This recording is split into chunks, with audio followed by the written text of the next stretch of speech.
لو أنزلنا هذا القرآن على جبل لرأيته خاشعا متصدعا من خشية الله.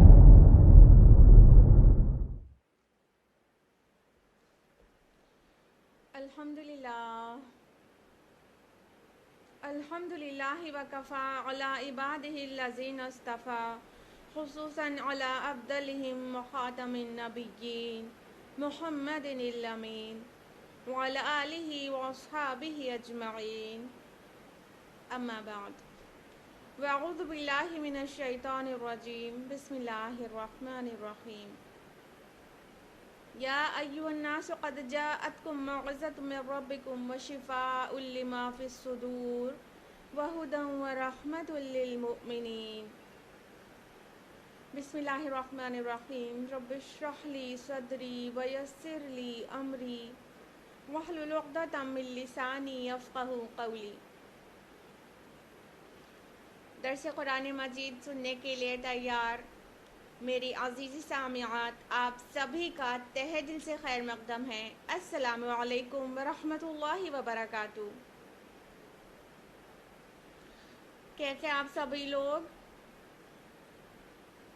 اللہ رب العالمین کی ذات بابرکات سے امید ہے کہ آپ بخیر و عافیت ہوں گی، خوشحال ہوں گی۔ اللہ سے دعا ہے کہ اللہ آپ کو مزید عافیت نصیب کرے، بہت ساری خوشیاں دے، دنیا اور آخرت دونوں میں کامیابی عطا کرے، اور الٹیمیٹلی اللہ تعالیٰ جنت میں آپ کو اپنا رضوان نصیب کرے، آمین۔ درس قرآن مجید میں جیسا کہ آپ لوگوں کو یاد ہوگا کہ سورہ کہف چل رہی ہے، اور سورہ کہف کی آیت نمبر 18 تک لاسٹ ویک ہم لوگوں نے مکمل کیا تھا، آیت نمبر 18 تک، اور آج کا درس باقاعدہ آیت نمبر 19 سے آگے کی طرف ہونا ہے۔ لیکن جیسے کہ آپ کو پتہ ہے کہ باقاعدہ شروع کرنے سے پہلے آپ کو لاسٹ ویک کا ریویژن دیتے ہیں تاکہ آپ کا تسلسل بن جائے۔ تو لاسٹ ویک ہم لوگوں نے آیت نمبر 9 to 18 جانا تھا تفصیل سے سورہ کہف میں، جس میں اصحاب کہف کا جو تذکرہ تھا قصے کا وہ سٹارٹ ہو چکا تھا اور ابھی مکمل نہیں ہوا تھا۔ تو ہم لوگ جانیں گے آیت number 9 on words 9 to 18 revision کے فارم میں جلدی سے ٹرانسلیشن سے۔ آیت نمبر 9 میں ہم لوگوں نے جانا تھا اعوذ باللہ من الشیطان الرجیم بسم اللہ الرحمن الرحیم۔ کیا تم سمجھتے ہو کہ غار اور رقیم والے اصحاب ہماری بہت عجیب نشانیوں میں سے تھے؟ یعنی اللہ تعالیٰ کے لیے یہ بہت بڑی عجیب بات نہیں ہے، اللہ تعالیٰ کے لیے بہت آسان تھا۔ جب کہ ان جوانوں نے غار میں پناہ لی اور انہوں نے کہا اے ہمارے رب تو ہمیں عطا فرما اپنے پاس سے رحمت اور آسانی فرما دے ہمارے لیے ہمارے معاملات میں عافیت کا راستہ۔ تو ہم نے تھپکی دے دی ان کے کانوں پر غار میں کئی سال کے لیے۔ یہ اصحاب کہف کون تھے؟ ہم نے آپ کو لاسٹ ویک بتایا تھا تفصیل سے کہ چند نوجوان تھے جو کہ موحد تھے، توحید پر تھے، لیکن وہ ایسے ظالم بادشاہ کے دور میں تھے، دقیانوس یا ڈیشیس، جہاں پر ان کو توحید پر قائم رہنے میں دشواری ہو رہی تھی، اور بادشاہ کی طرف سے اعلان کر دیا گیا تھا کہ وہ اگر واپس ان کے دین میں نہیں آ گئے تو سنسار کر دیے جائیں گے۔ تو وہ لوگوں نے غار میں پناہ لے لی تھی، اور اس میں اللہ تعالیٰ نے ان کو تھپکی دے کے سلا دیا، یا یہ کہیے کہ موت کو طاری کر دیا۔ آگے فرمایا پھر ہم نے انہیں اٹھایا کہ ہم دیکھیں کہ دو گروہوں میں سے کس کو بہتر معلوم ہے کہ کتنا عرصہ وہ وہاں رہے تھے۔ یہ شارٹ میں اس کو بیان کر دیا گیا کہ پھر اللہ تعالیٰ نے ان کو اٹھایا، جگا دیا، تاکہ وہ جو ڈسپیوٹ ہو گیا تھا اندر بھی، غار کے اندر بھی، کہ ہم اتنا دن رہے کہ اتنا دن، اور غار کے اندر اور غار کے باہر، یہ دو گروہ ایسے بھی ہو سکتے ہیں۔ تو وہ جو ان کے درمیان اختلاف ہوا تھا اس کا ذکر ہو رہا ہے کہ ان لوگوں کو پتہ چل جائے کہ ایکچولی کتنے دن یہ رہے ہیں۔ آیت نمبر تفصیلات آتی ہیں. لاسٹ ویک ہم نے بتایا تھا کہ قرآن کا یہ اسلوب ہے. کئی مقامات پر آپ دیکھیں گے کہ کچھ باتیں شارٹ میں پہلے ایک بار سمری بیان کر دی جاتی ہے، پھر اس کی تفصیلات پھر سے آگے آتی ہیں. تو آیت نمبر 13 آنورڈ تفصیلات آ رہی ہے. ہم سنا رہے ہیں آپ کو ان کا قصہ حق کے ساتھ. وہ چند نوجوان تھے جو ایمان لائے اپنے رب پر، اور ہم نے خوب بڑھایا تھا انہیں ہدایت میں، اور ہم نے مضبوط کر دیا ان کے دلوں کو جب وہ بادشاہ کے سامنے کھڑے ہوئے. تو انہوں نے کہا کہ ہمارا رب تو وہ ہے جو آسمان اور زمین کا رب ہے، ہم ہرگز نہیں پکاریں گے اس کے سوا کسی کو معبود. اگر ایسا کیا تو ہم بہت ہی غلط بات کہیں گے. یعنی کہ وہ جو لوگ اصحاب کہف تھے، چند نوجوان تھے، اور جب انہوں نے دیکھا کہ ان کو توحید پر قائم رہنے میں مشکل آ رہی ہے، تو پھر ان لوگوں نے غار میں پناہ لی. اور غار میں پناہ لینے سے پہلے جب بادشاہ کے سامنے پیش ہوئے تھے کہ تم ہمارے دین پر واپس آ جاؤ، یہ اس دین پر نہیں چلے گا، تو اللہ تعالیٰ نے ان کو اتنی مضبوطی دے دی، اتنا حوصلہ دے دیا، اتنے ان کو استقامت دے دی کہ انہوں نے ڈٹ کر بات کیا اور واضح کر دیا کہ اگر ہم نے اللہ کو چھوڑ کر کسی اور کو معبود بنا لیا تو سب سے بڑی جھوٹی بات ہو جائے گی، ہم ایسا تو نہیں کر سکتے. آیت نمبر 15 میں ہے، ہماری اس قوم نے بنا لیے ہیں اس کے سوا دوسرے معبود، تو کیوں نہیں پیش کرتے وہ ان کے بارے میں کوئی واضح دلیل. تو اس شخص سے بڑھ کر ظالم کون ہوگا جس نے اللہ پر جھوٹ باندھا. یعنی مومن ہمیشہ دلائل پر عمل کرتا ہے، دلائل کے ساتھ، علم کے ساتھ عمل کرتا ہے، اور اندھیرے میں ٹامک تو یا نہیں مارتا پھرتا، یا بے سند بات پر عمل نہیں کرنے لگتا. تو جب ان کی قوم کے لوگ جو شرک کر رہے تھے، بت پرست تھے، تو اصحاب کہف کا یہ سوال تھا کہ یہ لوگ شرک کر رہے ہیں تو اس کی کوئی بنیاد ہے، ان کے پاس کوئی دلیل ہے، کوئی برہان ہے ان کے پاس کہ اللہ تعالیٰ کے ساتھ شرک کر رہے ہیں. اور یہ تو اس سے بہت بڑی ظلم کی بات ہے کہ اللہ کے ساتھ دوسرے معبود کو مانا جائے. آیت نمبر 16 میں ہم لوگوں نے جانا تھا، اور اب جب کہ تم نے خود کو ان لوگوں سے اور جن کو اللہ کے سوا پرستش کرتے ہیں ان سے علیحدہ کر لیا ہے، تو اب کسی غار میں پناہ لے لو تاکہ تمہارا رب پھیلا دے تمہارے لیے اپنی رحمت، اور تمہارے معاملے میں تمہارے لیے سہولت کا سامان پیدا فرما دے گا. تو اب ان لوگ نے آپس میں یا تو پلان کیا، یا تو پھر یہ اللہ تعالیٰ کا قول ہے کہ اللہ تعالیٰ نے ان کے دل میں یہ بات ڈال دی کہ اب تم غار میں پناہ لے لو، اور اسباب اور ذرائع کچھ بھی نہیں ہے. اللہ تعالیٰ پر توکل جو کرتا ہے اللہ تعالیٰ اس کے لیے اسباب پیدا فرما دیتا ہے، اور جو فزیکل لاز نارملی ورک کرتے ہیں اللہ تعالیٰ اس کو بھی بدل سکتا ہے. اللہ تعالیٰ فزیکل لاز کا باؤنڈ نہیں ہے، بلکہ فزیکل لاز اللہ کے حکم کے باؤنڈ ہیں. آگے ہے، اور تم سورج کو دیکھتے ہو جب طلوع ہوتا ہے ان کے غار کے داہنی طرف ہٹ جاتا ہے، اور جب وہ غروب ہوتا ہے تو بائیں جانب ان سے کنی کترا جاتا ہے، اور وہ اس کی کھلی جگہ میں لیٹے ہوئے تھے. یہ اللہ کی نشانیوں میں سے ہے، جسے اللہ ہدایت دیتا ہے وہی ہدایت یافتہ ہوتا ہے، اور جسے وہ گمراہ کر دے تو اس کے لیے تم نہیں پاؤ گے کوئی مددگار راہ پر لانے والا. تو اللہ تعالیٰ نے واضح کر دیا کہ یہ جو لوگ تھے یہ اللہ کی نشانیوں میں سے ہیں. اور سورج کو اللہ تعالیٰ نے حکم دیا تھا کہ اس غار کے اندر وہ دھوپ نہ ڈالے.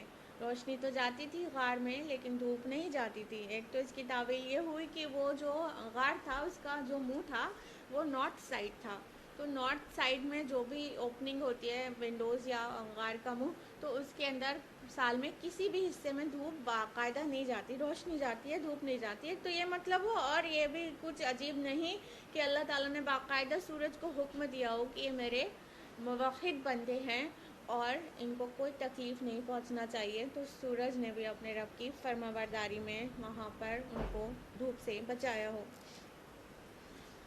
آیت نمبر 18 میں ہم لوگوں نے جانا تھا، اور اگر تم دیکھتے تو تم سمجھتے وہ جاگ رہے ہیں حالانکہ وہ سو رہے تھے، اور ہم ان کی کروٹیں بدلتے رہے تھے دائیں بائیں، اور ان کا کتا اپنے دونوں ہاتھ پھیلائے ہوئے بیٹھا تھا دہلیز پر. اگر تم ان پر جھانکتے تو ان سے پیٹ پھیر کر بھاگ جاتے اور تم پر ان کی طرف سے ہیبت طاری ہو جاتی. یعنی اللہ تعالیٰ نے ان کی حفاظت کا بہت سارا سامان کیا تھا، اور وہ اس طرح سے وہ لیٹے ہوئے تھے کہ وہ نہ ہی مردہ دکھ رہے تھے اور نہ ہی ایسے کہ مطلب کوئی بھی ان کو نقصان پہنچا دے. وہ اللہ تعالیٰ ان کو کروٹ دلاتا رہتا تھا تاکہ بیڈ سورس جیسے پرابلم سے نہ دو چار ہوں. اور ان کا کتا سے لیٹ کر نہیں سو رہا تھا بلکہ غار کے دہانے پر وہ اپنے ہاتھ کو, اپنے جو فور لمز ہیں اس کو پھیلا کر ایسے بیٹھنے کے فارم میں سو رہا تھا. اور تاکہ کوئی بھی اگر اندر دیکھے, چاہے انسان چاہے کوئی جنگلی جانور, تو وہ ڈر جائے کہ پتہ نہیں کون لوگ ہیں اتنی سنسان غار میں پناہ لیے ہوئے ہیں, یا تو یہ ڈاکو ہیں یا تو کوئی راہب ہیں. اور جنگلی جانور کتے کو دیکھ کے ڈر جاتے کیونکہ وہ گارڈ کر رہا ہے. تو اس طرح اللہ تعالیٰ نے بہت سارا حفاظت کا سامان کیا ہوا تھا کہ کوئی بھی غار کی طرف اگر پہنچ بھی جائے تو اس کے اندر خوف طاری ہو جائے اور وہ آگے بڑھنے کی کوشش نہ کرے اور انہیں کسی قسم کا نقصان نہ پہنچائے. یہ تھا لاسٹ ویک کا ریویژن. اب ہم لوگ بڑھتے ہیں آج کے درس قرآن کی طرف باقاعدہ آیت نمبر 19 آنورڈز. آیت نمبر 19 ہے وَكَذَلِكَ بَعَثْنَاهُمْ لِيَتَسَاءَلُوا بَيْنَهُمْ, اور اسی طرح ہم نے انہیں اٹھایا تاکہ وہ آپس میں ایک دوسرے سے پوچھیں.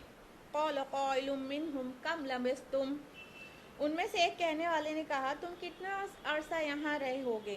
قَالُوا لَبِثْنَا يَوْمًا أَوْ بَعْضَ يَوْمٍ, تو کچھ بولے کہ ہم رہے ہوں گے ایک دن یا ایک دن کا کچھ حصہ. قَالُوا رَبُّكُمْ أَعْلَمُ بِمَا لَبِثْتُمْ, تو دوسرے بولے کہ تمہارا رب ہی خوب جانتا ہے کہ تم کتنا عرصہ رہے. فَابْعَثُوا أَحَدَكُمْ بِوَرِقِكُمْ هَٰذِهِ إِلَى الْمَدِينَةِ, اب تم بھیجو اپنے میں سے ایک ساتھی کو اپنے اس چاندی کے سکے کے ساتھ شہر کی طرف.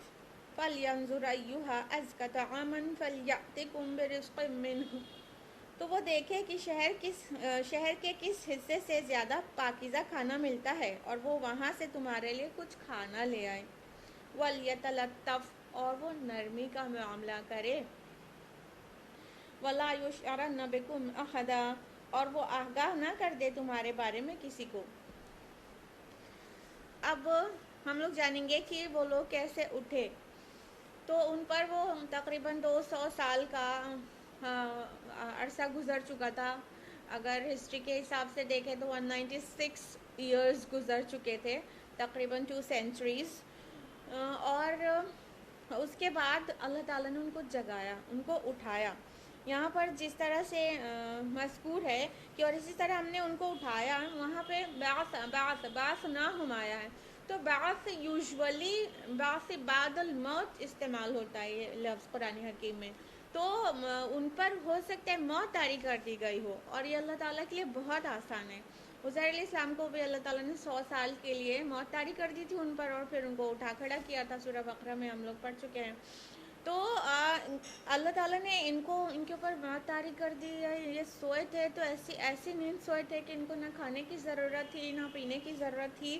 پھر اللہ تعالیٰ نے ان کو اٹھایا, اور اللہ تعالیٰ اپنی نشانی دکھانا چاہتا تھا. وہ لوگ اٹھے تو اس میں سے ایک نے کہا کہ تم یہاں کتنا عرصہ رہے ہو. یعنی کہ جب یہ اٹھے تو ان کو ہرگز یہ محسوس نہیں ہو رہا تھا کہ یہ سینکڑوں سال سو کر اٹھے ہیں. ویسے بھی نارملی ایسا کون سوچ سکتا ہے کہ کوئی سینکڑوں سال سو کے بھی اٹھ سکتا ہے. تو ایک نے پوچھا, قال سنگولر کا صیغہ ہے قال, کہ ایک نے پوچھا کہ کتنے سال رہے ہو, کہ کتنے عرصے رہے ہو.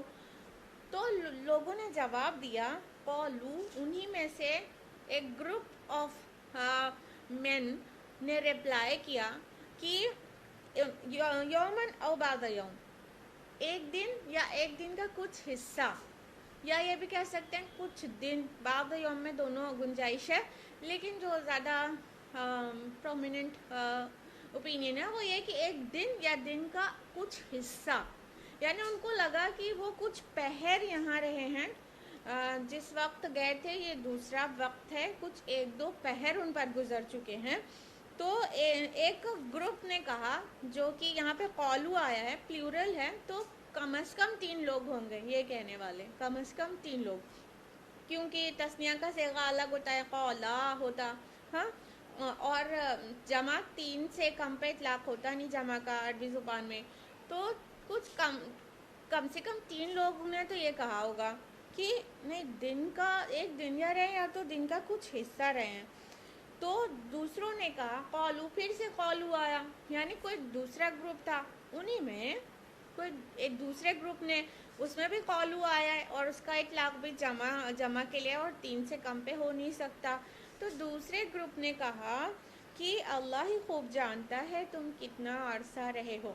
یعنی یہ جو بات تھی وہ اندازہ ہی تو تھا. تو اندازے پہ دوسرے نے کہا کہ مطلب یہ کوئی بحث کا موضوع نہیں ہے کہ کتنی دیر رہے ہیں، اللہ ہی جانتا ہے کتنی دیر رہے ہیں. اور ایمان والے ہمیشہ اسی طرح بات کیا کرتے ہیں کہ اللہ تعالیٰ بہتر جانتا ہے. بات بات پہ ان کی زبان پر اللہ کا ذکر آتا ہے. پھر کیا تھا کہ ان کو اس وقت بھوک لگی ہوئی تھی. تو انہوں نے آپس میں کہا کہ اچھا چلو ٹھیک ہے، جتنے بھی دیر رہے ہیں اللہ تعالیٰ جانتا ہے. اب تو ہم لوگوں کو بھوک لگی ہوئی ہے نا، تو ان کے پاس جو کرنسی تھی وہ چاندی کا سکہ تھا. اور آپ کو ضرور پتہ ہوگا کہ جو پہلے کی کرنسیز ہوتی تھی ان پہ بادشاہوں کی تصاویر ہوتی تھی، ان کے نام ہوتے تھے. تو وہ تو کرنسی 200 سال 300 سال پرانی تھی. اب 200 300 کیوں کہہ رہے ہیں ہم آپ کو آگے انشاءاللہ بتائیں گے. اور پچھلے ہفتے بھی ہم نے آپ سے کہا تھا کہ ہم ڈیفینیٹ کیوں نہیں بتا رہے. تو جو کرنسی تھی وہ چاندی کا سکہ تھا. اور اگر ہسٹری کے حساب سے دیکھا جائے کہ جس بادشاہ کے دور میں سوئے تھے اور جس بادشاہ کے دور میں اٹھے تھے، ان کا جو ٹائم کا ڈفرینس دیکھیں تو 196 ایئرز آتا ہے. تو تقریباً 200 سال پرانی کرنسی ان کے پاس تھی، چاندی کا سکہ. تو اس کو دیکھ کر ان لوگوں نے کہا کہ ایک کو بھیجو کہ وہ مارکیٹ سے کچھ کھانا لے کر آئے. اور کھانا بھی ایسے ویسے نہیں. ان لوگ چونکہ اللہ تعالیٰ کی عبادت کرنے والے تھے، موحد تھے، حلال کھانے والے تھے. تو ان لوگوں نے کہا کہ دیکھو وہ جا کر دیکھے کہ پاکیزہ کھانا کون سا ہے. کیونکہ جب وہ سوئے تھے تو ان کی جو سراؤنڈنگ تھی ان کی وہ کیا تھی کہ سب پیگنس تھے، سب مشرک تھے، بت پرست تھے. تو ان بت پرستوں کے درمیان میں تو وہ تھے. تو ان کو پورا مطلب اس بات کا خطرہ تھا کہ کہیں ایسی شاپ سے نہ کھانا آ جائے جو حلال نہ ہو. کوئی نان ویج، ظاہر بات ہے کہ اگر گوشت ہے جھٹکے کا ہے تو وہ حلال تو ہوگا نہیں. تو کہا ان لوگوں نے کہ دیکھیں وہ جا کر کہ کہاں پر پاکیزہ کھانا ملتا ہے، یعنی حلال فوڈ ان کو چاہیے تھا. اور وہ کھانا حلال کھانا لے کر آئے. اور مومن ہر جگہ اس بات کی فکر کرتا ہے کہ وہ جو کچھ کھا رہا ہے وہ حلال ہے بھی کہ نہیں ہے. اور اس فکر کے بغیر وہ کہیں ان نون پلیس پہ کچھ کھا نہیں سکتا. یہ ہمیشہ مومن کو کے پیش نظر رہتا ہے کہ کوئی نئی جگہ ہے یا کچھ ایسا ہے جہاں پر اس کا ویل نون نہیں ہے تو وہ کھا نہیں لیتا ہے. وہ دیکھتا ہے کہ وہ حلال ہے کہ نہیں.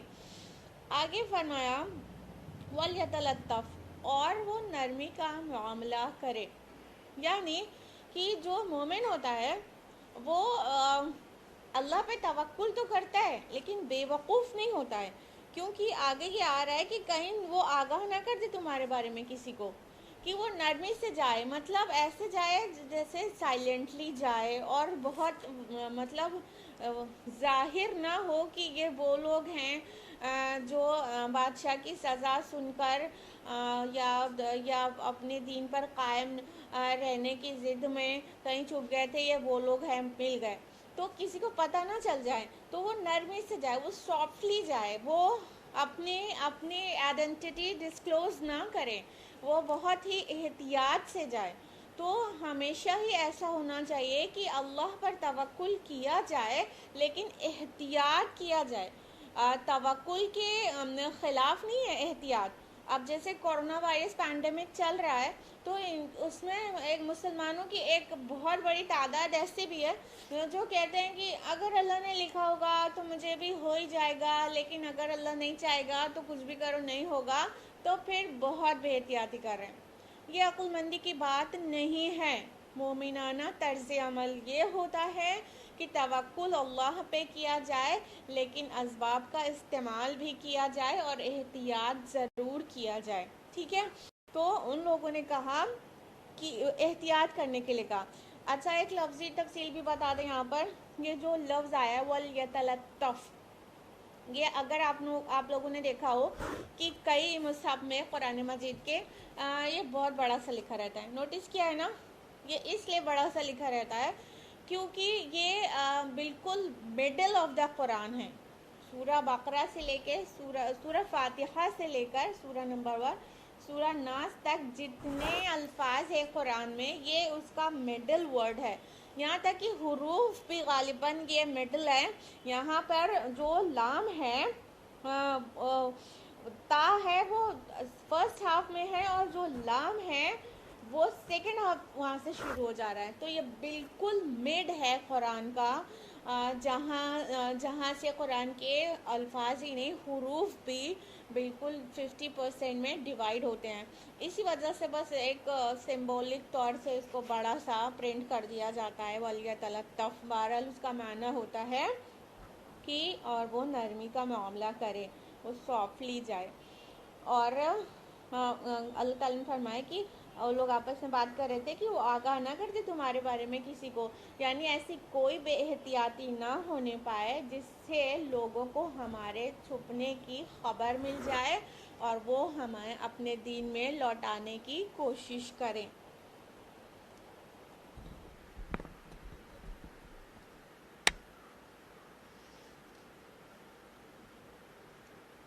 آیت نمبر 20 ہے انہم ان یظہروا علیکم یرجموکم او یعیدوکم فی ملتہم ولن تفلحوا اذا ابدا. کیونکہ اگر انہوں نے تم پر قابو پا لیا تو وہ تمہیں سار کر دیں گے یا تمہیں واپس لے جائیں گے اپنے دین میں، اور تب تو تم کبھی بھی فلاح نہیں پا سکو گے.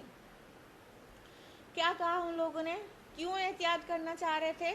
اس کو واضح کیا گیا کہ اگر ان یظہروا علیکم، کہ اگر انہوں نے قابو پا لیا تمہارے اوپر تو یرجموکم، تو تمہیں سنگسار کر دیں گے. یعنی یہ پا جائیں گے ہمارا پتہ تو وہاں کا بادشاہ چھوڑے گا نہیں، یا تو سنگسار کر دے گا اور یعیدوکم فی ملتہم، یا اپنی ملت اپنے دین میں پلٹا لے گا. اور یہ دونوں ہی ان لوگوں کے لیے بالکل بھی قابل قبول نہیں تھا. دیکھیے راہ حق پہ ڈٹے رہنے کے بعد جان چلی جائے یہ تو سمجھ میں آتا ہے، لیکن اب آ بیل مجھے مار تو نہیں ہونا چاہیے نا. انسان کو اپنی جان کی قیمت پہچاننی چاہیے اور اس سے جان بچانے کی کوشش کرنی چاہیے. تو ایک تو ان کے پاس خوف یہ تھا کہ اگر اپنے دین پہ رہتے ہیں تو ہم سنسار کر دیے جائیں گے، ہم کو کیپٹل پانشمنٹ مل جائے گی، ہم مار دیے جائیں گے، زندہ نہیں بچیں گے.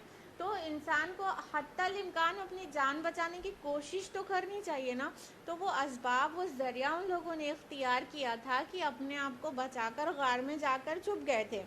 تو ریزن دے رہے ہیں یہاں پر کہ اگر ان لوگوں کو ہم لوگوں کا پتہ چل گیا تو کیا ہوگا کہ یا تو ہمیں مارے ڈالیں گے اور یا تو ہمیں اپنے دین میں واپس لے جائیں گے، یعنی کہ مطلب کمپیل کر دیں گے کہ ان کے مذہب پر بت پرستی پر واپس آ جائیں. تو کہا تب تو تم کبھی فلاح نہیں پا سکتے.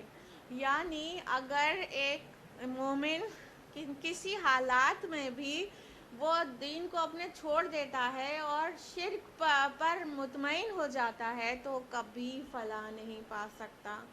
کلمہ کفر نکالنا کچھ ایسی کنڈیشن میں جب جان کی بازی ہو لیکن دل توحید پر قائم ہو، دل گواہی دے رہا ہو ایک اللہ ایک ہے، اور دل سے وہ بات نہ کہی جائے، بس صرف جان بچانے کے لیے کہی جائے، یہ ایک مسئلہ ہے جو کہ جائز ہے اتنا.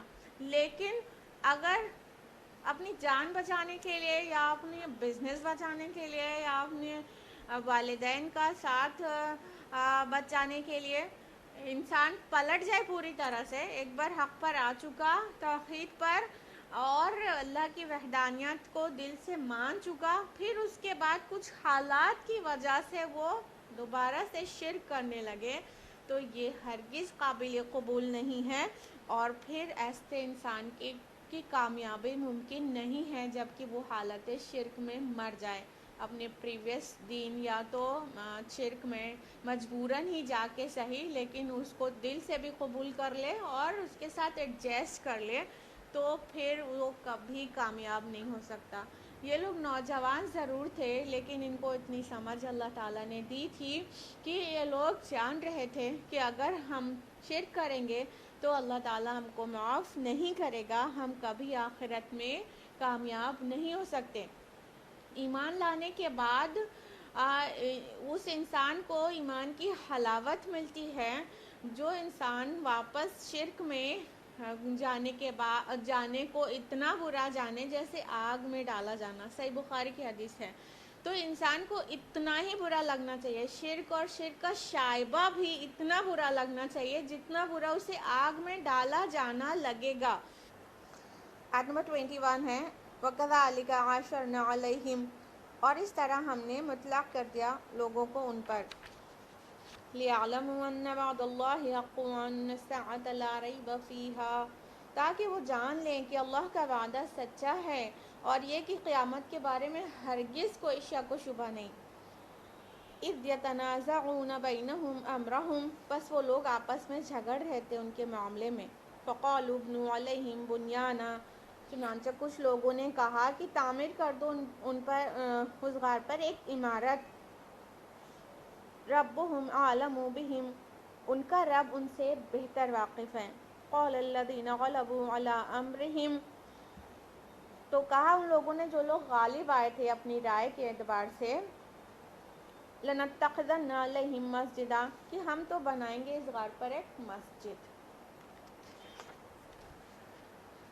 اب دیکھیے یہ لوگ تو سمجھ رہے تھے کہ یہ لوگ ابھی سوئے ہیں اور ایک پہر دو پہر کے بعد اٹھ گئے ہیں، تو وہ لوگ اپنا احتیاطی تدابیر تو کر ہی رہے تھے، لیکن وہ تو 200 سال تقریباً سو گئے تھے، اور جب وہ اٹھ کر باہر گئے تو ان کی وضاقتہ، ان کی کرنسی، ان کی ساری چیزوں نے لوگوں کو آخر کار مطلع کر دیا، آخر کار لوگوں کو پتہ چل گیا۔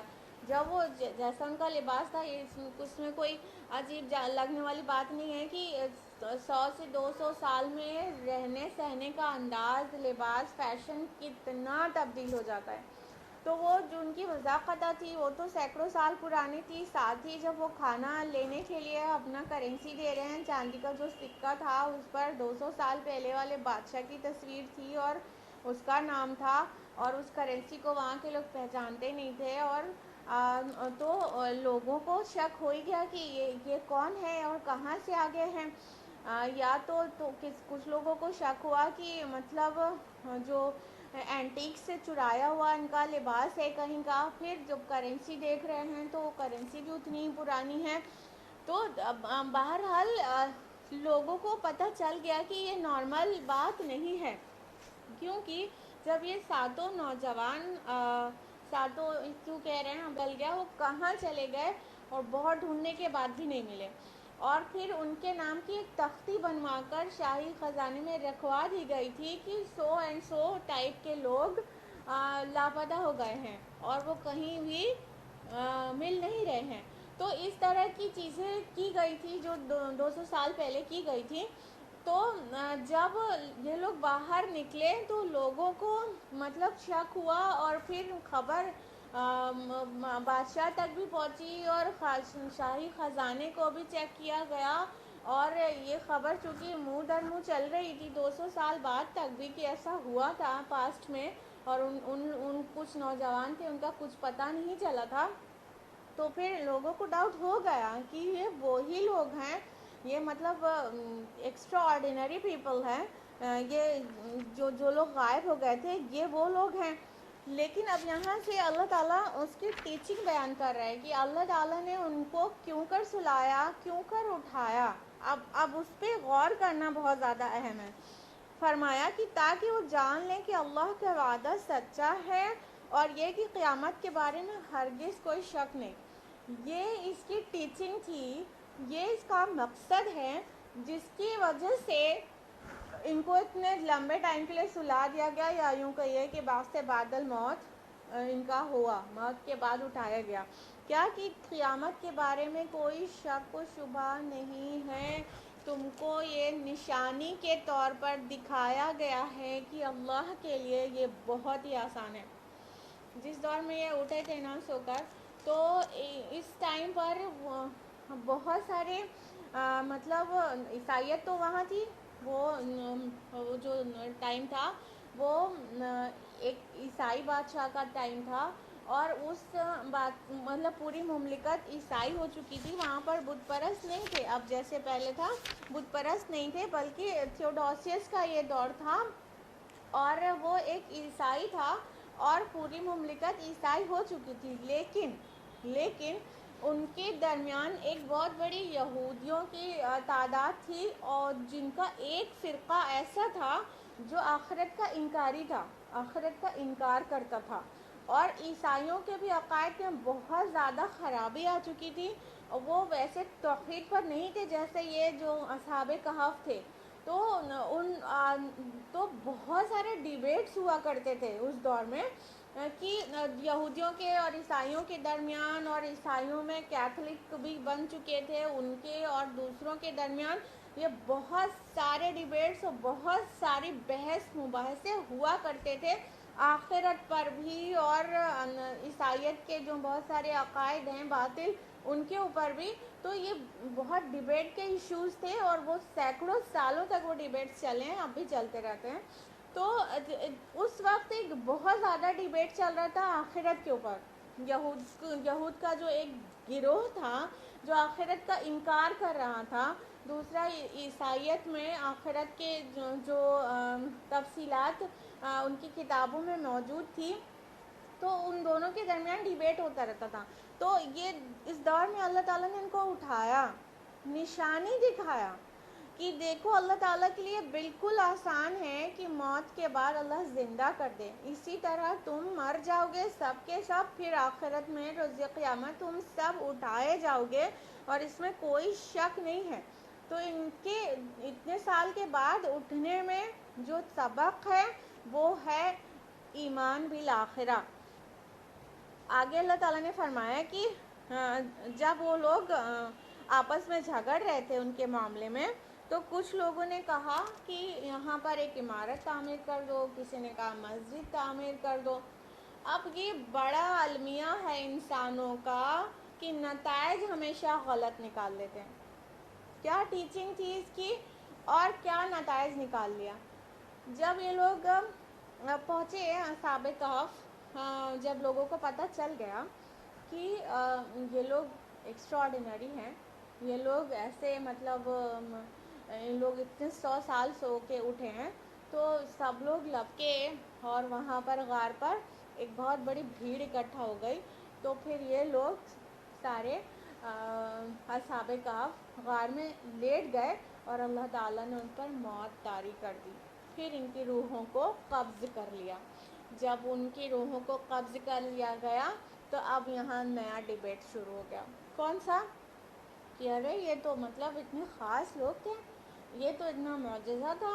اب یہاں پر کچھ نے کہا کہ یہاں پر ایک عمارت تعمیر کریں گے. بنیان لفظ آیا ہے اور اس کے لیے دونوں ترجمہ کر سکتے ہیں، عمارت بھی بول سکتے ہیں مونیومنٹ، اور اس کو دیوار بھی بول سکتے ہیں. تو کچھ لوگوں کا کہنا تو تھا کہ یہاں پر ایک دیوار بنا دیا جائے اور ان کا معاملہ اللہ کے حوالے کر دیا جائے کہ وہ اللہ تعالیٰ نے ان کو سلایا اور وہ ان کے ساتھ جو بھی معاملہ کرنا چاہتا ہے ان کا اجر جیسے بھی اللہ تعالیٰ دینا چاہتا ہے، اور اللہ کے حوالے بس دیوار چنوا کے چھوڑ دیا جائے. اور جو دوسرا فرقہ تھا، جو دوسرا گروہ تھا جو غالب آ رہا تھا اپنی بحث میں، وہ تو یہ کہہ رہا تھا کہ ہم تو یہاں مسجد تعمیر کرائیں گے، یہاں تو عبادت گاہ بنائیں گے. یہ بہت بڑی پرابلم کی بات ہے کہ کوئی بھی کہیں پہ بھی کوئی معجزہ یا کرامت ہوتی نظر آتی ہے تو وہاں پر انسان سجدہ کرنا شروع کر دیتا ہے. یہ سبھی دین میں ہوتا ہے اور اسلام اس کی بہت سخت تردید کرتا ہے. لیکن افسوس کی بات ہے کہ سو کالڈ مسلمان بھی ایسا کرنے لگتے ہیں. تو وہاں پر یہ جو بحث ہو رہی تھی کہ یہاں پہ دیوار بنوا دیا جائے یا مونیومنٹ بنوا دیا جائے، یا دوسرا گروہ جو کہہ رہا تھا مسجد بنا دیا جائے، عبادت گاہ بنا دیا جائے، یہ اندازہ یہ ہوتا ہے کہ یہ جو عیسائی تھے وہاں کے پریکٹسنگ کرسچنز، وہ کہہ رہے تھے بس ان کو ایک دیوار سے ایک دم سیپریٹ کر دو اور ان کا معاملہ اللہ کے حوالے کر دو. لیکن جو وہاں کا حکمران طبقہ تھا اور جو سوسائٹی کے لیڈرز ہوتے ہیں اور اس میں ساتھ میں ہوتے ہیں مذہب کے لیڈرز بھی، جو کہ خالی چودراہٹ کرتے ہیں اور اصل دین کو وہ چھپاتے ہیں. تو یہ حکمران طبقہ اور مذہبی چودھری لوگ یہ غالباً ایسا کہہ رہے تھے کہ نہیں، یہاں پہ تو مسجد کی تعمیر ہونا چاہیے، یہاں پہ تو عبادت گاہ بننی چاہیے. بھائی اتنا بڑا معجزہ ہو گیا ہے تو ہمیں آئندہ کے اپنے میموریز کے لیے یہاں پر عبادت گاہ بنا لینی چاہیے. یہ بہت بڑی افسوسناک بات ہے کہ انسان ہمیشہ نتائج غلط نکال لیتا ہے. اللہ تعالیٰ ٹیچنگ کیا دینا چاہتا ہے کس چیز سے، اور اس سے نتیجہ کیا برآمد کر لیا جاتا ہے. یہ انتہائی افسوس کی بات ہے. عیسائیوں میں بھی یہی ہوا کہ مسیح علیہ السلام نے توحید کی دعوت دی، لیکن ان کے بعد ان کے لوگوں نے ان کو تین میں کا ایک کہا اور ٹرینٹی کا عقیدہ گڑھ لیا اور کفارے کے عقیدے سے انہوں نے اپنا سالویشن اس سے جوڑ لیا اور جو عیسیٰ علیہ السلام کی ٹیچنگز تھی اس کو فراموش کر دیا اور ان کی محبت میں غلو کر کے خدا کا بیٹا بنا دیا. نتائج غلط نکال لیا، ڈیویٹ ہو گئے. ایسا ہی ہم حضرت حسین رضی اللہ عنہ کی شہادت میں کیا ٹیچنگ ہے. ٹھیک ہے ان کا جو موقف تھا وہ ان کے ساتھ ہے، وہ الگ بحث ہے وہ کیسا تھا، لیکن وہ جس چیز کو حق سمجھ رہے تھے اس پر ڈٹ گئے تھے اور انہوں نے ثابت قدمی دکھائی اور اپنی جان قربان کر دی، وہ شہید ہو گئے. تو ہمیں جو ٹیچنگ ملتی ہے ان کی مطلب شہادت کی ثابت قدمی اور اظہار و قربانی کی جو ٹیچنگ ملتی ہے وہ تو ہم نے سائڈ لگا دیا اور ہم نے غم منانا، کپڑے پھاڑنا اور منہ پیٹنا اور تازیے نکالنا اور سونے کی جالیاں بنانا اور یہ سب شروع کر دیا. نتائج ہمیشہ غلط نکال لیتے ہیں انسان، ہمیشہ یہ ہوتا چلا آیا ہے. تو کہاں سے کیا چیز، کیا تربیت، کیا اس سے ٹیچنگ نکلتی ہے، کیا تعلیم نکلتی ہے، کیا مقصد ہے کسی پرٹیکولر ایونٹ کا، اس سے وہ چیز اخذ کرنے کے بجائے ہم غلط اخذ کر لیتے ہیں. اسی طرح عبد القادر جیلانی رحمۃ اللہ علیہ اتنے بڑے موحد تھے، انہوں نے اپنے بچوں کو سکھایا لا فاعل فی الحقیقت ولا مؤثر الا اللہ. اے بیٹا، فاعل حقیقی اور مؤثر حقیقی کوئی بھی نہیں ہے سوائے اللہ کے. اب دیکھیے کتنی بڑی توحید کی بات پنہا ہے. اتنے بڑے توحید کے علمبردار کے سے سیکھنے والوں نے یہ نہ سیکھا کہ توحید پر رہیں اور اپنے رب سے مانگیں ہر چیز اور اپنے رب سے اپنی جو بھی حاجت مندی ہے اس کے سامنے رکھیں. نتائج غلط نکال لیا، ان کی تعلیمات کو چھوڑ دیا اور ڈیگیں چڑھنے لگیں اور 11ویں ہونے لگی اور ان کی محبت میں وہ ہو رہا ہے جو انہوں نے کیا نہیں.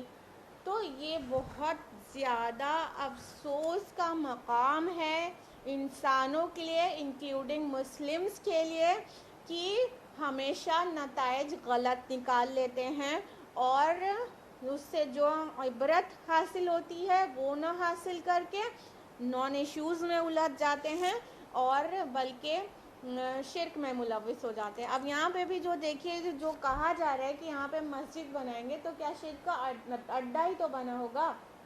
رسول اللہ صلی اللہ علیہ وسلم نے اس بات کو سختی سے منع کیا ہے کہ کسی بھی عبادت، کسی بھی نیک لوگوں کی قبروں کے اوپر مسجدیں بنائی جائیں. یہ بالکل سختی سے اللہ کے رسول نے منع کیا ہے کہ قبروں کو عبادت گاہ نہ بنانا. تم یہود و نصارہ ایسا کر کے گمراہ ہو گئے، میں تمہیں منع کرتا ہوں. کئی احادیث ہے. تو اور افسوس کی بات یہ ہے کہ کچھ لوگ اس مقام سے قبروں کو مسجد بنانے کا جواز نکالتے ہیں یہاں سے، جبکہ قرآن مجید جو ہے اس کے اگینسٹ بول رہا ہے. یہ جواز کا پہلو نہیں ہے یہاں پر، یہاں طنز کا پہلو ہے کہ یہ انسان ایسا کیا کرتے ہیں. یہ مطلب قرآن مجید جس کو برا جان کر پیش کر رہا ہے اور اسی سے جواز نکال لیتے ہیں، اللہ اکبر. تو یہ ہے انسانوں کا حال. تو وہاں پر یہ تو بحث ان کی نہیں ہوئی کہ نہیں اللہ تعالیٰ اسی طرح ہم کو بھی مارے گا اور اٹھائے گا اور ہمارا حساب و کتاب ہوگا، ہمیں اللہ کے سامنے کھڑے ہونا ہے. ہم نے کھلی نشانی دیکھ لی ہے کہ اللہ تعالیٰ موت کے بعد زندہ کرنے پر قادر ہے. یہ گفتگو نہیں ہو رہی ہے. کیا ہو رہی ہے کہ یہاں عبادت گاہ بننا چاہیے، کہ مونیومنٹ بننا چاہیے، ہم یہ بنائیں گے، نہیں ہم تو یہ بنائیں گے. انا للہ و انا الیہ راجعون. سیقولون ثلاثۃ رابعہم کلبہم. اب یہ لوگ کہیں گے کہ وہ 3 تھے اور چوتھا ان کا کتا. ویقولون خمسۃ سادسہم کلبہم. اور کچھ لوگ کہیں گے کہ وہ 5 تھے اور چھٹا ان کا کتا. رجمم بالغیب. اندھیرے میں تیر تکے چلا رہے ہیں. وَيَقُولُونَ سَبْعَةٌ وَثَامِنُهُمْ كَلْبُهُمْ. اور کچھ کہیں گے وہ 7 تھے اور 8واں ان کا کتا. قُلْ رَبِّ يَعْلَمُ بِعِدَّتِهِمْ مَا يَعْلَمُهُمْ إِلَّا قَلِيلٌ. آپ کہیے میرا رب بہتر جانتا ہے ان کی تعداد کو، نہیں جانتے ان معاملے کو مگر بہت تھوڑے لوگ. فَلَا تُمَارِ فِيهِمْ إِلَّا مِرَاءً ظَاهِرًا وَلَا تَسْتَفْتِ فِيهِمْ مِنْهُمْ أَحَدًا. تو اے نبی صلی اللہ علیہ وسلم آپ ان کے بارے میں جھگڑا نہ کریں سوائے سرسری بحث کے، اور نہ ہی آپ پوچھیے ان کے بارے میں ان میں سے کسی سے بھی کچھ بھی. اب دیکھیے ایک اور بحث چھڑ گئی. کون سی بحث؟ ایسی بحث جو علم کے بغیر ہے. اب یہ تو نہیں دیکھ رہے کہ ان کی صداقت اور اثار و قربانی کیا آتی ہے اصحاب کہف کی. لوگ یہ کیا بحث کر رہے ہیں کہ وہ 3 تھے اور چوتھا کتا تھا. نہیں، وہ 5 تھے اور چھٹا کتا تھا. وہ 7 تھے اور 8واں کتا تھا. اب یہ ان کی گنتی پر جو کہ کوئی ایشو نہیں ہے، وہ سرے سے نون ایشو ہے، ڈسکسیبل ہی نہیں ہے کہ وہ کتنے تھے. اس سے کیا مطلب تربیت اور تعلیم تم کو ملنے جا رہی ہے، اس سے تمہارے عمل میں کیا فرق آنے جا رہا ہے. ہاں، لیکن اب یہ بحث چھڑ گئی کہ 3 تھے، 5 تھے کہ 7 تھے، کتنے تھے. کوئی کچھ کہہ رہا ہے، کوئی کچھ کہہ رہا ہے. ہم نے آپ کو بولا نا کہ نتائج غلط نکالتے اور نان ایشوز میں الجھ جاتے ہیں انسان. تو یہاں پہ بھی وہی بات ہو رہی ہے. نان ایشو میں الجھ گئے. 3 تھے، چوتھا کتا تھا. نہیں، 5 تھے، 7واں کتا تھا. اب یہاں پہ کچھ محققین نے اپنی تحقیق بیان کی ہے. حالانکہ اللہ تعالیٰ اس کو ڈسکریج کر رہا ہے کہ گنتی کو تمہیں کیوں بادر کرتے ہو. ہاں، گنتی سے تمہیں کیا لینا دینا ہے، ڈسکریجڈ ہے. لیکن جو پھر بھی لوگوں نے اس کی مطلب تحقیق کی ہے، اندازہ لگایا ہے کہ کتنے تھے وہ. دیکھیے پہلا جو قول ہے کہ وہ 3 تھے اور چوتھا ان کا کتا، اور 5 تھے اور چھٹا ان کا کتا. ان دونوں کے بعد آ رہا ہے رجمم بالغیب، کہ اندھیرے میں پتھر پھینک رہے ہیں، یہ اندھیرے میں تیر تکے چلا رہے ہیں. یعنی اس کا رد آ رہا ہے کہیں نہ کہیں. اور جو تیسرا فقرہ آ رہا ہے کہ وہ وَيَقُولُونَ سَبْعَةٌ ثَامِنُهُمْ كَلْبُهُمْ، کہ وہ 7 تھے اور 8واں ان کا کتا. تو اس کے بعد رد نہیں آیا. تو اگر کسی کو اندازہ لگانا ہی ہے تو ایسا محسوس ہوتا ہے کہ وہ 7 تھے. ہاں، اور اس میں ایک مضبوطی کا پہلو اور بھی ہے 7 والے میں، کہ سَبْعَةٌ وَثَامِنُهُمْ ایسے آیا ہے، بیچ میں واو ہے. پہلے اور دوسرے فقرے میں واو نہیں ہے. ثَلَاثَةٌ رَابِعُهُمْ ڈائریکٹ آیا ہے اور خَمْسَةٌ سَادِسُهُمْ ڈائریکٹ آیا ہے، بیچ میں واو نہیں ہے. یہاں پہ سَبْعَةٌ وَثَامِنُهُمْ آیا ہے کہ وہ 7 تھے اور 8واں ان کا کتا. تو یہ واو جو ہے یہ بھی بات میں مضبوطی پیدا کر رہا ہے. تو اس سے بھی اندازہ ہوتا ہے کہ وہ 7 تھے. اور جو آیا پر ہم نے آپ کو بار بار بتایا تھا آیت نمبر 19 میں، کہ ایک نے کہا کہ تم کتنا عرصہ رہے ہو. تو قالو جو 3 سے کم پہ اطلاق نہیں ہو سکتا دن کا، تو ایک گروپ نے کہا جو کم سے کم 3 ہوں گے کہ تم 1 دن یا 1 دن کا کچھ حصہ رہے ہو. پھر قالو آیا جو کم سے کم 3 پر ہی اطلاق ہو سکتا ہے، پلیورل ہے کیونکہ ڈوول نہیں ہے. تو وہ کہا کہ تمہارا رب خوب جانتا ہے کہ کتنے دن رہے ہو. تو یہ ایک نے تو یہ کہا کہ تم کتنے دن رہے، اور کم سے کم 3 نے یہ کہا ہوگا کہ تم ایک دن یا ایک دن کا ایک حصہ رہے ہو، اور اگلے 3 نے کہا ہوگا کہ تم اللہ ہی بہتر جانتا ہے کہ کتنے دن رہے. تو ایسے بھی 7 بنتا ہے. تو واللہ عالم. تو اگر جس نے بھی اندازہ لگایا ہے اس کا قوی قیاس یہ ہے کہ وہ 7 تھے. اور جو ایڈورڈ گبن کی جو بک ہے اس میں بھی اس نے 7 سلیپرز لکھا ہوا ہے. اور بعد کی بھی کچھ تحقیقات سامنے آئی ہیں جس میں کہا گیا ہے کہ مدر میری اور 7 سنز کی ان کی گریوز پائی گئی ہیں وہاں پر. تو یہ ایفسس شہر تھا جو کہ آج ماڈرن ٹرکی میں ہے. ایفسس EPHSUS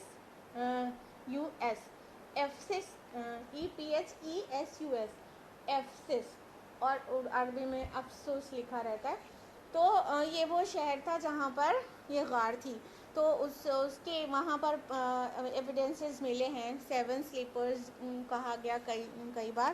تو اس طرح سے اگر وہ تھے تو ممکن ہے 7 تھے، لیکن یہاں پہ بہت ڈسکریج کیا جا رہا ہے کہ اس بات کو اہمیت دیا جائے کہ وہ 5 تھے 7 تھے. اس بات سے جو تربیت اخذ ہو رہی ہے وہ لیا جائے کہ وہ کتنے استقامت والے تھے اور اللہ پہ توکل کرتے تھے، اور انہوں نے ذرائع اسباب کو چیلنج کر کے وہ وہاں پر غار میں انہوں نے پناہ لی، اور اللہ تعالیٰ نے کس طرح ان کی حفاظت کی. اللہ تعالیٰ مومنین صادقین موحدین کی اسی طرح ہمیشہ حفاظت کرتا ہے. یہ سب نتائج برآمد ہونا چاہیے تھا. اور پھر جب وہ دوبارہ اٹھے تو اللہ تعالیٰ موت کے بعد ہم کو بھی اسی طرح زندہ کر دے گا، اور یہ اللہ پر بہت آسان ہے. یہ ساری جو تعلیمات ہے وہ اس سے اخذ ہونی چاہیے تھی، نہ کہ یہ بحث کہ وہ 3 تھے 5 تھے کہ 7 تھے. آگے اللہ تعالیٰ اب اپنے نبی صلی اللہ علیہ وسلم سے مخاطب ہے. فرمایا کہ آپ ان کے بارے میں جھگڑا نہ کریں سوائے سرسری بحث کے، اور کسی سے کچھ بھی نہ پوچھیں. کیونکہ وہاں پر جو باتیں چل رہی تھی، قرآن آیا ہے تو حقیقت کو واضح کیا ہے، اور جس چیز کی انسانی نفس کی تربیت کی کوئی ضرورت ہی نہیں تھی قرآن نے اس کو جگہ نہیں دی. 3 5 7 کو جگہ نہیں دی، بلکہ جس چیز کی اہمیت تھی اس کو جگہ دی ہے، اس کو زورداری سے پیش کیا گیا.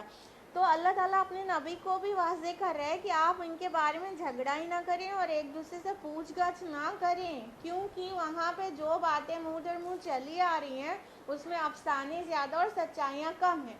تو اس لیے آپ اس بارے میں نہ ہی کسی سے بات ہی نہ کریں، کیونکہ ان کے پاس جو سٹوریز ہیں اس میں ملاوٹ زیادہ ہے، سچائی کم ہے.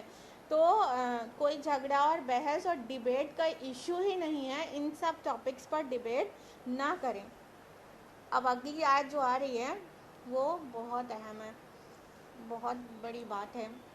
آیت نمبر 23 وَلَا تَقُولَنَّ لِشَيْءٍ إِنِّي فَاعِلٌ ذَلِكَ غَدًا، اور کسی چیز کے بارے میں کبھی یہ نہ کہا کرے کہ میں یہ کام کل ضرور کر لوں گا. آیت نمبر 24 إِلَّا أَن يَشَاءَ اللَّهُ، سوائے اس کے کہ اللہ چاہے. وَاذْكُر رَّبَّكَ إِذَا نَسِيتَ، اور اپنے رب کو یاد کر لیا کیجئے جب آپ بھول جائیں. وَقُلْ عَسَىٰ أَن يَهْدِيَنِ رَبِّي لِأَقْرَبَ مِنْ هَٰذَا رَشَدًا، اور کہیے ہو سکتا ہے میرا رب میری رہنمائی کر دے اس سے بہتر بھلائی کی طرف. اب دیکھیے یہاں پر اللہ تعالیٰ اپنے نبی سے مخاطب ہے اور کہہ رہا ہے کہ آپ جب بھی کچھ بھی ایسا فیوچر کی بات کہیں تو بغیر انشاءاللہ کہے نہ کہیں. ہوا یہ تھا کہ جب اصحاب کہف کے متعلق رسول اللہ صلی اللہ علیہ وسلم سے سوال کیا گیا مشرکین کی طرف سے، تو رسول اللہ صلی اللہ علیہ وسلم نے فرمایا کہ کل بتا دوں گا. اور آپ کو امید تھی جبریل آتے رہتے ہیں، وحی آ جائے گی. کل ہو گیا وحی نہیں آئی. پھر کل بتا دوں گا، کل ہو گیا وحی نہیں آئی. آپ سخت پریشان تھے، اور آپ سراؤنڈنگ کا اندازہ لگائیے کہ کتنی تالیاں بجائی گئی ہوں گی، کتنی بغلیں بجائی گئی ہوں گی کہ یہ چلے تھے نا، ہم نبی کا ہونے کا دعویٰ کر رہے تھے، ان کے پاس اللہ کے پاس سے وحی آتی ہے، دیکھو ٹائٹ فش ہو گیا، کچھ بھی حاصل نہیں ہوا. کتنا رسول اللہ صلی اللہ علیہ وسلم کا تمسخر کیا جا رہا ہوگا. یہ تقریباً 2 ہفتے کا وقت اس طرح سے نکل گیا اور آپ سخت پریشان تھے. پھر جب اللہ ہی نے چاہا تو وحی آئی. تو کیا کہا گیا؟ اے نبی، جب آپ کہیے کہ میں کوئی کام کل ضرور کر لوں گا تو اس کے ساتھ انشاءاللہ ضرور لگائیے. اللہ اکبر.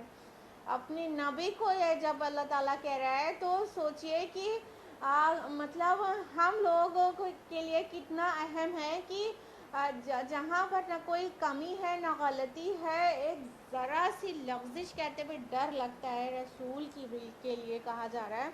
تو اس کو اللہ تعالیٰ نے ٹوک دیا کہ کل مطلب کوئی کام کریں، فیوچر کی بات کریں تو ضرور انشاءاللہ لگا لیں، یعنی اگر اللہ چاہے گا تو کروں گا. اب یہاں پہ جو انداز ہے دیکھیں، انی فاعل ذالک آیا ہے کہ میں کل یہ کر گزرنے والا ہوں. یہ نہیں آیا ہے کہ انی افعل، میں یہ کل کر لوں گا. نہیں، مطلب تاکید پتہ چل رہی، انی فاعل، میں کر لینے والا ہوں کل. یعنی انسان بالکل شیور رہے تب بھی انشاءاللہ لگانا بہت ضروری ہے. کیونکہ انسان جو ہے وہ اب اس کو پوری قدرت نہیں ہے، پوری استطاعت نہیں، اس نے کل دیکھا نہیں ہے کہ کل وہ کر پائے گا کہ نہیں کر پائے گا. تو فیوچر کی جب بھی بات کریں تو یہ اسلامی آداب میں سے ہے کہ انشاءاللہ ضرور کہیں کہ اگر اللہ چاہے گا تبھی تو میں کر لوں گا نا، کر لوں گی نا. اب دیکھیے یہ ہم لوگوں کے مطلب سمجھ لیجیے یہ وہی مقام ہے جہاں سے ہمارے رب کے بیچ اتنا مستعمل ہو گیا کہ ہم فیوچر کی بات کرتے ہیں تو کہتے ہیں ہاں انشاءاللہ کہ ہم کل آ جائیں گے انشاءاللہ. یعنی جب آپ شیور ہیں تب آپ کو انشاءاللہ لگانا ہے. یہ نہیں کہ آپ پلان کر رہے ہیں تو انشاءاللہ لگائیں، آپ شیور ہیں تو انشاءاللہ لگانے کی ضرورت نہیں ہے کیونکہ آپ تو شیور ہیں. نہیں، پلان کریں کہ ہاں میں پلان کر رہی ہوں کہ میں عمرے پر جاؤں گی، تب آپ کو ایکچولی انشاءاللہ نہیں لگانا ہے. وہ تو آپ پلان کریں.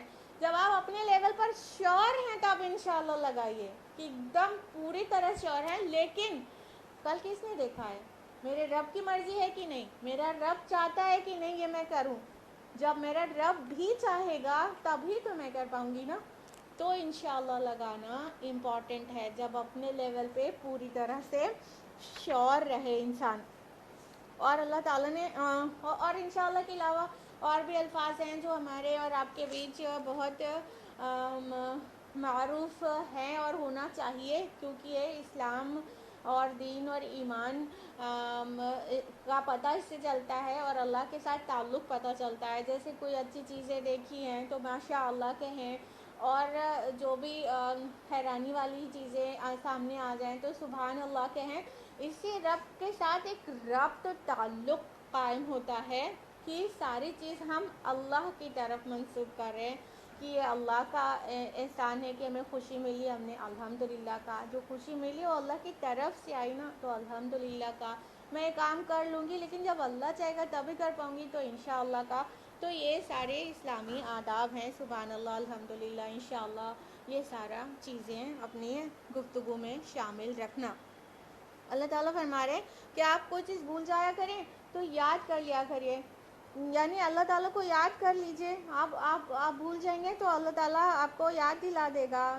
رب کی طرف دھیان لگائیے اور کہیے کہ ہو سکتا ہے میرا رب بہتر رہنمائی کر دے بھلائی کی طرف. یعنی یہاں پر جو بات ہوئی تھی نا کہ جو بحث ہے تو بحث مت کریے، سوائے سرسری بات کے بحث مت کریے. تو اس کا جواب ہے یہ کہ کیونکہ اللہ تعالیٰ بہتر جانتا ہے نا کہ حق بات کیا ہے اور کس چیز میں بھلائی ہے. تو میرا رب ہی بہتر جانتا ہے کس چیز میں بھلائی ہے. آخر رسول اللہ صلی اللہ علیہ وسلم طائف کے سفر پر گئے تو تھے کہ یہاں مکہ میں کوئی نہیں سن رہا ہے تو چلو طائف جا کر دیکھتا ہوں، وہاں پر دعوت دوں. تو رسول اللہ گئے تو تھے لیکن وہاں کیا ہوا؟ آپ تو جان رہے تھے کہ آپ امید سے گئے تھے کہ کچھ شاید کوئی نتیجہ برآمد ہو، لیکن وہاں سے کوئی نتیجہ برآمد نہیں ہوا. لیکن کیا ہوا؟ اللہ تعالیٰ نے بھلائی کا راستہ کہاں سے کھولا؟ مدینہ سے. پہلے 6 لوگ آئے، پھر 12 لوگ آئے، پھر بہت سارے لوگ آئے اور پورا مصعب بن عمیر رضی اللہ عنہ کو بھیجا گیا مدینہ میں. وہاں پر اسلام کا بول بالا ہو گیا اور رسول کو وہاں پر مہمان بنا کر بلا لیا گیا، اور پھر فائنلی رسول وہاں پر رولر ہو گئے. تو دیکھا آپ نے کہ اللہ تعالیٰ کدھر سے بھلائی کا راستہ کھول دے گا نہیں پتا. بس ظاہر لگ رہا ہے مکہ میں کوئی مان نہیں رہا ہے تو چلے گئے طائف، اور بھلائی کا راستہ کھلنا تھا مدینہ سے. تو یہ اللہ تعالیٰ ہی بہتر جانتا ہے کہ بھلائی کا راستہ کدھر ہے، کہاں سے کھلے گا. تو انسان اللہ تعالیٰ کو یاد کر لے، اللہ تعالیٰ اس کے لیے بھلائی کا راستہ کھول دے گا. اب یہ آخری بات آ رہی ہے اصحاب کہف کے متعلق. وَلَبِثُوا فِي كَهْفِهِمْ ثَلَاثَمِائَةٍ سِنِينَ أَوْ ازْدَادُوا تِسْعًا، اور وہ رہے اپنی غار میں 300 برس اور اس کے اوپر 9 برس. قُلِ اللَّهُ أَعْلَمُ بِمَا لَبِثُوا، آپ کہیے کہ اللہ بہتر جانتا ہے اس میں جتنا عرصہ وہ رہے. لَهُ غَيْبُ السَّمَاوَاتِ وَالْأَرْضِ أَبْصِرْ بِهِ وَأَسْمِعْ، اسی کے لیے ہے آسمانوں اور زمین کا غیب. کیا ہی خوب ہے وہ اس کو دیکھنے والا، اور کیا ہی خوب ہے وہ سننے والا. مَا لَهُم مِّن دُونِهِ مِّن وَلِيٍّ وَلَا يُشْرِكُ فِي حُكْمِهِ أَحَدًا، اس کے سوا ان کا کوئی مددگار نہیں، اور وہ شریک نہیں کرتا اپنے حکم میں کسی کو بھی. اب اللہ تعالیٰ فرما رہے ہیں کہ یہاں پر جو یہ فقرہ ہے، آیت ہے کہ وہ رہے غار میں 300 برس اور اس پر سے 9 برس اور. اب ایک اوپینین تو یہ ہے کہ وہ 309 سال وہاں پر ہے، لیکن چونکہ ابن عباس کی حدیث موجود ہے اور حضرت عبداللہ ابن مسعود کا بھی سٹینڈ یہی تھا کہ یہ اللہ تعالیٰ کا قول نہیں ہے کہ 309 برس رہے، بلکہ یہ ایکچولی جو پیچھے جو رد آ رہا ہے کہ وہ 3 تھے کہ 5 تھے کہ 7 تھے، اس بات کا جو رد آ رہا ہے یہ اسی کا کنٹینیویشن ہے. کہ اس میں سے کچھ لوگ کہہ رہے ہیں 200 برس، تو کچھ 300 کو، تو کچھ کہہ رہے ہیں 309 برس. کیونکہ آگے کی جو آیت ہے آیت نمبر 26 کہ اللہ کہ آپ کہیے کہ اللہ ہی بہتر جانتا ہے کتنے برس رہے، تو یہ اس بات میں مضبوطی پیدا کر رہی ہے کہ اللہ تعالیٰ کہہ رہے ہیں اللہ ہی جانتے ہیں نا وہ کتنے برس رہے. یعنی اگر یہ پریویس والا اللہ تعالیٰ کا قول ہوتا تو پھر یہ کہنے کی ضرورت نہیں تھی نا، کہ اگر اللہ تعالیٰ ہی کہتا 309 برس رہے تو پھر یہ کہنے کی ضرورت نہیں تھی نا کہ پھر اللہ ہی بہتر جانتا ہے کتنے دن رہے. تو ایکچولی یہ ان کی بحث کا رد ہے. حضرت عبداللہ ابن عباس رضی اللہ عنہ اور حضرت ابن مسعود رضی اللہ عنہ کا یہی موقف تھا کہ یہ پریویس بات جو چلی آ رہی ہے اس کا کنٹینیویشن ہے، بلکہ یہاں پر کتنے سال رہے وہ قرآن نے اس کو جگہ نہیں دی ہے، کیونکہ وہ سرے سے ایشو ہی نہیں تھا. جو اس کے اندر تزکیہ اور تربیت تھی وہ اس کے پہلو ہم آپ کو پہلے بتا چکے ہیں. تو اللہ تعالیٰ کنکلیوڈ کر رہے ہیں اس قصے کو کہ اسی کے لیے آسمانوں اور زمین کا غیب، کیا ہی خوب ہے وہ اس کو دیکھنے والا اور کیا ہی خوب ہے سننے والا. یعنی جو تم اندھیرے میں وہ تیر تکے چلا رہے ہو، یہ بے مطلب کی چیزیں ہیں. تمہاری نہ ہی سماعت ایسی ہے نہ ہی بصارت ایسی ہے جو ہر چیز کا احاطہ کرے ہو، جو سینکڑوں سال پہلے کی چیز دیکھ پائے، بلکہ اللہ تعالیٰ کی ذات وہ ہے جو سب کچھ دیکھنے والی ہے اور سب کچھ سننے والی ہے. اس نے احاطہ کر رکھا ہے. سچ کیا ہے صرف وہی جانتا ہے، اور اس کا علم ہی کامل ہے، تمہارا ناقص ہے، اس کا قدیم ہے اور تمہارا بہت ناقص ہے. فرمایا کہ اس کے سوا اس کا کوئی مددگار نہیں اور وہ شریک نہیں کرتا اپنے حکم میں کسی کو. سورہ یوسف کی آیت نمبر 40 اور آیت نمبر 67 میں ان الحکم الا للہ الفاظ آئے ہیں. سورہ نام میں بھی ہے حکم دینے کا حق اللہ کے علاوہ کسی کو بھی نہیں ہے. یہ بات یہاں پہ واضح کی جا رہی ہے کہ اپنے حکم میں کسی کو شریک نہیں کرتا. وہ جو چاہتا ہے حکم دیتا ہے، وہ جو چاہتا ہے قانون بناتا ہے، وہ جو چاہتا ہے شریعت بناتا ہے، اور حکم دینے کا حق اللہ کے علاوہ کسی کو بھی نہیں ہے. اور ہم لوگ نے بنی اسرائیل کی آخری آیت میں بھی یہ جانا تھا نا کہ وَلَمْ يَكُنْ لَهُ شَرِيكٌ فِي الْمُلْكِ، اور اس کا کوئی شریک نہیں ہے بادشاہت میں، تو وہ بادشاہت میں اکیلا ہے. اور ہم کو اس قصے سے یہی تعلیم ملتی ہے کہ جو بھی اللہ پر توکل کرتا ہے اور اس کو ان ساری صفات کے ساتھ مانتا ہے تو اللہ تعالیٰ اس کی کیسے کیسے مدد کرتا ہے، اور اسباب اور ذرائع اللہ کے محتاج ہیں، اللہ ان کا محتاج نہیں ہے. اور یہ سبق ملتا ہے کہ بعث سے بعد الموت اللہ تعالیٰ کے لیے بہت آسان ہے. یہ تھا آج کا درس قرآن. اللہ تعالیٰ سے دعا ہے کہ اللہ تعالیٰ ہم سب کو قرآن مجید پڑھنے، سمجھنے، غور و فکر کرنے، عمل کرنے اور غیروں تک پہنچانے کی توفیق عطا فرمائے. آپ سے ریکویسٹ ہے کہ آپ نے اگر میرا چینل یوٹیوب کا سبسکرائب نہیں کیا ہے تو اس کو سبسکرائب کریں. یہ درس قرآن نہ صرف یوٹیوب کے میرے چینل پر اسماء شمس پر چلتا ہے بلکہ تقویٰ IRO چینل پر بھی چلتا ہے، اور بھی کئی چینلز پر ہے.